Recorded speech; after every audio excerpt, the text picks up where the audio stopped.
Olá, bem-vindos a mais uma exploração das ideias que moldam o nosso entendimento. Olá! Hoje a gente tem em mãos um material assim fascinante. São trechos de A Gênesis na Dezena. Interessante. É uma análise que mergulha nas histórias lá do começo do Gênesis, sabe? Mas não do jeito literal que a gente costuma ver. Ah, entendi. Pela lente da Cabalá, né? Exato.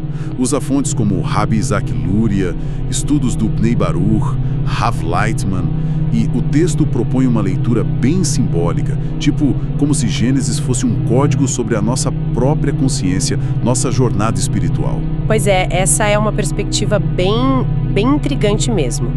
A Cabalá muitas vezes trata a Torá como um mapa interno, né? Um guia para o processo que eles chamam de Tikkun. Tikkun, a correção espiritual. Apenas, mas decifrar os mecanismos da nossa natureza, sabe? E como a gente pode se reconectar a essa unidade fundamental com a força criadora. Bacana. Então, a gente vai investigar aqui alguns conceitos-chave dessa visão. Como eles entendem a criação, a natureza das nossas forças internas e o caminho proposto para essa restauração toda. Certo, então vamos desenrolar essas ideias. O plano é focar nos pontos assim que o texto levanta com mais força. Ok. A noção de uma falha cósmica logo no início. O significado mais oculto por trás de Bereshit, né, no princípio. A queda ligada à árvore do conhecimento e também o que Caim, Abel e Sete representam. A missão aqui é tentar extrair a essência, sabe? Os nuggets de sabedoria e tornar isso um pouco mais acessível. Ótimo. Então, começando pelo começo, ou melhor, pelo que o texto chama de primeira falha. A ideia que eles trazem é que o tal pecado de Adão não foi bem uma coisa moral. Não mesmo. Foi quase um erro de cálculo cósmico. Uma tentativa de apressar as coisas. É uma reinterpretação bem radical, né? Pensa em Adão não como uma pessoa física, mas como a alma coletiva inicial. Um sistema inteiro projetado para receber a luz, a consciência do Criador e trazer para a nossa realidade. Essa realidade que vocês chamam de Malchut, o desejo de receber. Isso, Malchut. O problema, segundo essa visão, foi a impaciência. Adão, essa alma coletiva, tentou puxar essa luz. Imagina uma energia espiritual super potente, direto para o desejo de receber, mas sem preparo, sem o que a Cabalá chama de masak. Mais a tela. Um filtro. Exatamente. Um filtro de intenção, seria a intenção correta. Receber não para si, mas com o propósito de doar, de se parecer com a qualidade do Criador, entende? Entendi. Receber para doar. Isso. Sem essa tela, a luz foi intensa demais para o recipiente, para o desejo. E o resultado foi o que o texto compara um system crash. A famosa quebra dos vasos. Exatamente. Imagina um sistema que entra em colapso e fragmenta aquela unidade original. Daí que surge a nossa percepção de um mundo dividido.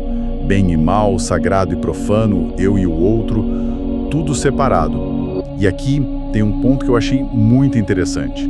Essa quebra não é vista como um desastre completo. Não, de forma alguma. Mas como algo permitido, quase, necessário para começar o Tikkun, a correção. É tipo, o sistema precisou quebrar para ser reconstruído de um jeito mais consciente, mais forte. Essa é a ideia central. O Tikkun é essa tarefa de juntar os pedaços, de reconstruir esse vaso coletivo que se quebrou. E como isso acontece? O texto enfatiza muito o trabalho conjunto. Em grupo. Principalmente no que eles chamam de dezena. Um grupo pequeno, geralmente 10 pessoas, que se esforçam para criar conexões baseadas na doação mútua. Isso se baseia no princípio de Arvot. Arvot? Garantia mútua? Isso, onde cada um se sente responsável pela correção do todo. Não é um caminho solitário de jeito nenhum. Então, em vez da gente focar na culpa individual pelo pecado, a coisa muda para a responsabilidade coletiva na correção. E como isso funciona na prática, no dia a dia de quem está nesse grupo, na dezena? Olha, o texto sugere ver nossas próprias impaciências, sabe? Aquela vontade de ter resultado espiritual rápido, como ecos daquela falha original de Adão. Faz sentido. É um convite para a gente encarar os erros, os conflitos no grupo, não como fracassos, mas como chances de fazer um debugging coletivo. Ah, legal essa analogia. Cada esforço para superar o egoísmo, para perdoar, para achar um ponto comum acima da discórdia, vira uma microcorreção, um pequeno ato de reconstruir esse vaso coletivo. E para quem não está numa dezena, individualmente, como a gente aplica isso? Individualmente, a gente pode começar a ver nossas quedas, momentos de confusão, de egoísmo, de desconexão, não como falhas morais que definem a gente, sabe? Mas como sinais de que o nosso sistema interno está desalinhado. A pergunta muda de o que está errado comigo para o que eu posso fazer agora para restaurar a conexão, começando pela minha percepção dos outros. Interessante. E a luz que corrige, a Or Makif ou luz circundante, ela atua justamente nesse espaço entre as pessoas que buscam se conectar com a intenção correta. Que legal isso! Então, a grande mensagem aqui parece ser a queda não é para gerar culpa, mas é o ponto de partida da consciência humana, e a chave para a correção para o Tikkun está na cooperação consciente, na responsabilidade mútua, no Arvut. Exato. Construindo ativamente as conexões que foram quebradas. É quase como recriar o Jardim do Éden, mas não como um lugar, e sim como um estado de relação. Exatamente essa é a ideia. Seguindo então, o texto traz uma leitura bem curiosa da primeira palavra da Torá, Bereshit. Não só no princípio, mas decompõe como Barashit, criou 6. Que 6 seriam essas? Essas 6 são 6 sefirotes, que são como atributos, forças divinas. Hesed, bondade, Gevurah, rigor, Tiferet, harmonia, Netzah, persistência, Hod, humildade e Yesod, fundamento. As sefirot inferiores, né? Isso, as 6 inferiores que formam o tronco de Zerianpin, sistema emocional e operacional divino. O canal por onde a luz flui das fontes superiores para a nossa realidade, para Malchut. Pense nelas como as qualidades básicas do universo e de nós mesmos. Ok. Bereshit, nesse sentido, seria o próprio ato de organizar essas 6 forças para que a luz pudesse, eventualmente, habitar a criação, o coração humano. E logo depois disso vem o Tohu Vavohu, o caos e vazio.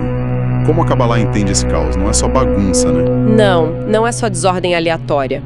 Cabalisticamente, Tohu Vavohu se refere a um estado anterior à quebra dos vasos, onde essas forças, principalmente Chesed, bondade e Gevurah, rigor, estavam desequilibradas, em conflito.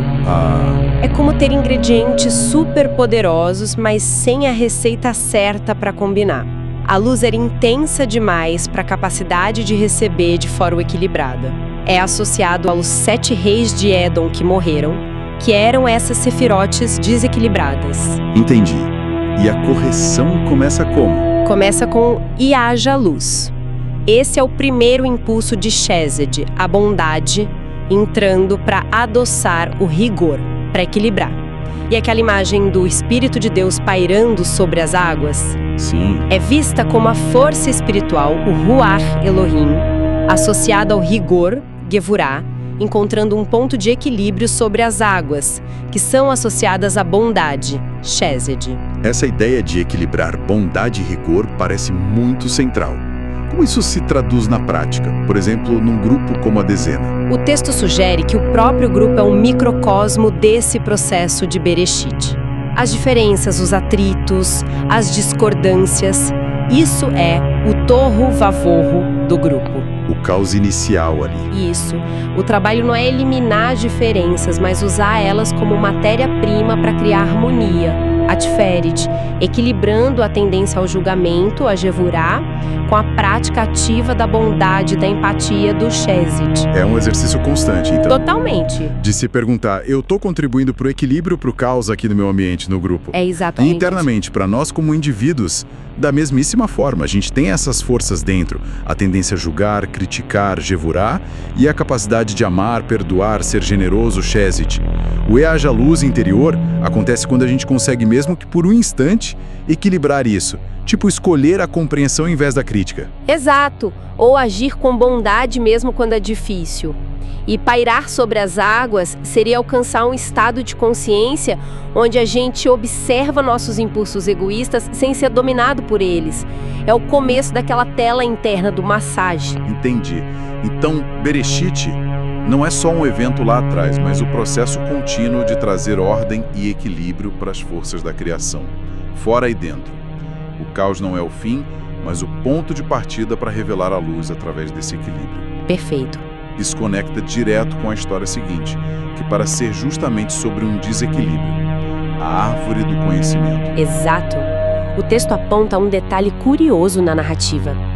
Deus teria ordenado uma árvore frutífera, Etz Pri, onde o próprio tronco seria comestível, simbolizando a unidade total. Unidade entre meio e fim. Isso, mas a terra produziu árvores que dão fruto, Etz Oz Pri, onde tem separação entre tronco e fruto. Isso é visto como um sinal, um alerta sobre a natureza delicada da árvore do conhecimento do bem e do mal. Que representaria essa conexão ainda instável entre espiritual e material. Exatamente. Entre o divino e o humano, uma vulnerabilidade ali. E o erro de Adão e Eva, nessa leitura, qual foi? Foi comer a fruta mesmo? A leitura cabalística é mais abstrata, né? O erro não foi o ato físico em si, mas a intenção por trás. Foi a tentativa de acessar Da'at. Da'at, conhecimento. Isso, mas num sentido profundo de conexão, de união. Acessar isso de forma prematura e com a intenção errada. Foi querer conhecer o Criador, pegar a sabedoria suprema, o fruto, sem ter a estrutura interna para lidar com isso. Sem a proteção das luzes superiores, tipo sabedoria e entendimento. Principalmente sem as luzes de Abba que protegem e, fundamentalmente, sem aquela tela a intenção de doar. Foi querer o conhecimento pelo poder, pelo prazer que ele traria para o eu, para o egoísmo. E as consequências desse curto-circuito espiritual foram grandes, né? Profundas. São chamadas de Pigamim, danos cósmicos. O principal foi a queda de Da'at. Imagina o conhecimento unificado que integrava sabedoria, Chokmah, e amor-entendimento, Binah, caindo de um estado mental superior, da cabeça, para um nível mais baixo, o corpo, onde ele se mistura e se confunde com as emoções básicas de atração e repulsão, o bem e o mal. E essa queda que deu origem à nossa visão dualista e ao ego. Exatamente. A sensação de um eu separado do todo nasceu ali. E outras consequências foram a mistura do bem e do mal, de forma confusa, a separação mais forte entre bondade e rigor, criando o Din, o julgamento severo, e o ocultamento da Shekinah. A presença divina que se escondeu. Isso, a sensação da presença divina imanente ficou velada. E Adão encolheu espiritualmente, só a pontinha, Keter, ficou conectada. As luzes internas se ocultaram. Se a queda de Da'at é a origem do ego, então o trabalho espiritual seria restaurar essa unidade de Da'at? Como se faz isso? Esse é o ponto central do Tikkun de Da'at, reunificar Chokmah e Binah. E o texto sugere que isso acontece principalmente na conexão entre as pessoas, na dezena. Ah, de novo a dezena. Sim, quando surgem as divergências, os conflitos que são a árvore no meio do grupo, a tentação é comer o fruto, reagir com o egoísmo, defender o próprio ponto de vista. Entendi. O trabalho é resistir a isso. Em vez de comer, buscar o ponto de unidade acima da discórdia, elevando um pedido conjunto por clareza e conexão, o que chamam de elevar Man. O pedido de correção. Isso. Cada ato de anulação do ego em prol do grupo ajuda a curar essa queda de Da'at, a revelar de novo a Shekinah na conexão entre as pessoas. 10 atos de anulação e a Shekinah começa a se erguer. E como aplicar essa ideia no dia a dia fora do grupo específico? Podemos pensar no nosso próprio intelecto como essa árvore. Querer entender tudo com a cabeça antes de sentir empatia, antes de amar, é uma forma de comer o fruto proibido. Ah, interessante. O Tikkun aqui seria inverter a ordem. Buscar a conexão, o amor, a doação primeiro. A compreensão vem como resultado disso. O conhecimento tem que servir para unir, não para separar ou dominar. E a sensação de vazio? Pode ser vista como a Shekinah oculta, caída. O caminho para erguê-la seria transformar cada impulso egoísta numa ação ou pensamento voltado para o bem-estar do outro, para a conexão. transformar o egoísmo em oração pela conexão. Faz muito sentido. Então a história da árvore do conhecimento nos alerta sobre buscar conhecimento sem preparo interno, sem a intenção correta.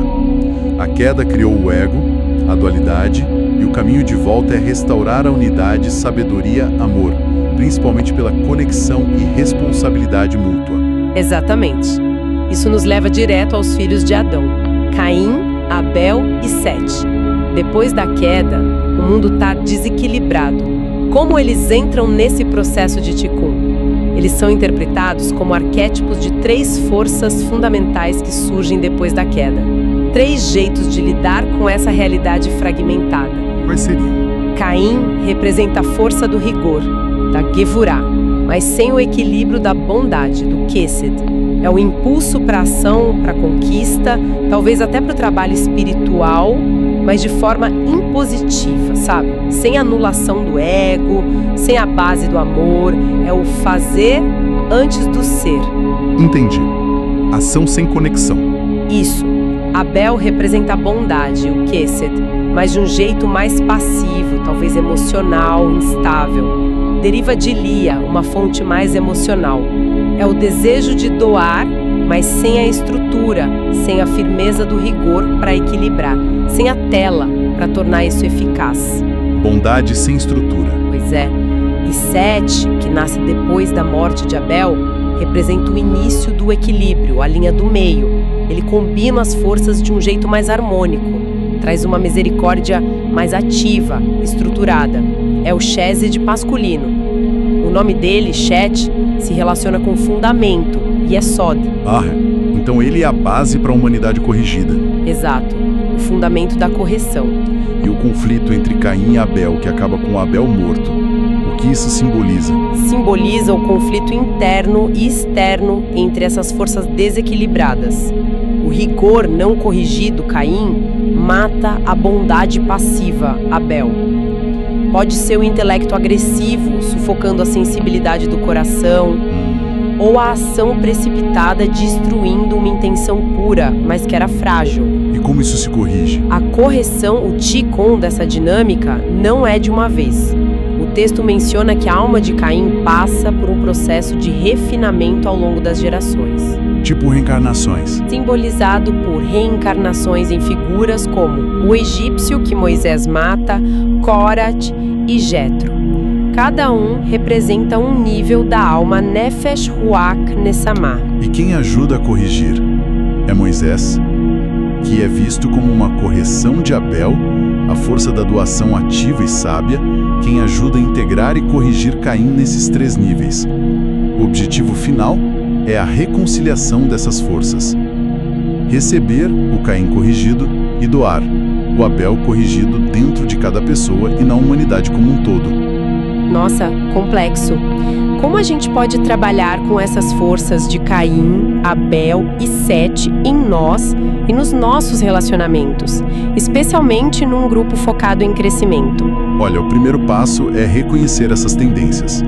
Quem no grupo ou em mim mesmo tende a ser mais Caim, ativo, assertivo, talvez um pouco crítico. Quem tende a ser mais Abel, sensível, empático, talvez mais passivo. Honrar as 2 qualidades é fundamental, não demonizar nenhuma. Certo. Trabalho é direcionar energia de Caim para construir conexão, não para dominar ou separar. É ressuscitar Abel através da escuta profunda, da partilha genuína, de ouvir o amigo como se fosse o Criador falando. E gerar Seth. Gerar Sete é criar conscientemente a linha do meio, a harmonia. Isso vem da doação mútua, do equilíbrio entre dar e receber, entre ação e sensibilidade. É um processo de aprendizado conjunto, sabe? Como se a gente reencarnasse junto ali no grupo, trocando papéis, ajudando um ao outro a achar esse equilíbrio até formar uma só alma. E, individualmente, como a gente lida com o nosso Caim, Abel e Seth internos? A gente tem dentro de nós o impulso de Caim para controlar, para agir, para julgar. Temos a capacidade de Abel para sentir, para amar, para se conectar emocionalmente, e temos o potencial de Sete para a consciência equilibrada, a linha do meio que integra as outras duas. O trabalho é fortalecer Seth. É cultivar essa consciência de Seth, permitir que ela guie as outras forças. O fogo de Caim pode ser construtivo se for guiado pela intenção de doar. A sensibilidade de Abel, o perfume, precisa da firmeza de Caim para se expressar no mundo de forma concreta. O Seth é como o ar que equilibra. Entendi. Ver as contradições como chance de reconciliação. Exatamente. Não como um problema, mas como uma oportunidade de reconciliar nosso Caim e Abel internos sob a orientação sábia de Seth. Que perspectiva incrível! Caim, Abel e Seth não são só personagens, mas as batidas do nosso coração espiritual. Ação, entrega e a união equilibrada. E harmonizar isso, especialmente juntos, é o caminho para construir o Adam, o ser humano completo, corrigido. Isso mesmo. Nossa, percorremos um caminho bem denso hoje, hein? Revisitamos Gênesis por essa lente cabalística, vendo não como história antiga, mas tipo um manual de instruções da consciência. É uma forma de ver, sim. Vimos o pecado como um bug necessário no sistema cósmico. A criação, criou 6, como a estrutura das forças divinas, a queda do conhecimento, Ta'at, como a origem do ego. E Caim, Abel e Sete como arquétipos das nossas forças internas. E o fio condutor de tudo, a correção, o Tikkun, acontece pela conexão consciente e responsabilidade mútua, especialmente em grupo, na dezena. E talvez a reflexão final seja esta, inspirada um pouco nas fontes. A história de Gênesis não acabou. Ela está acontecendo agora, dentro de nós e entre nós. Como assim? Cada vez que um grupo de pessoas, uma dezena, se esforça de verdade para superar o egoísmo e construir pontes de doação mútua, está participando ativamente dessa correção cósmica. Uau! O Jardim do Éden não é um lugar geográfico perdido lá atrás, é um estado de conexão que está sendo reconstruído aqui e agora, nos laços entre corações que aprendem a se doar. Faz todo sentido. Quando essa rede de amor e responsabilidade mútua se fortalece, o sistema inteiro começa a se curar. Retornar a Bereshit ao princípio é voltar à unidade, mas desta vez com consciência, com o coração sendo o verdadeiro templo. Lindo isso. Talvez, no fundo, a própria criação seja o Criador se experimentando, sabe? Se revelando através dessa dança complexa e, por que não dizer, dela, das relações entre as almas.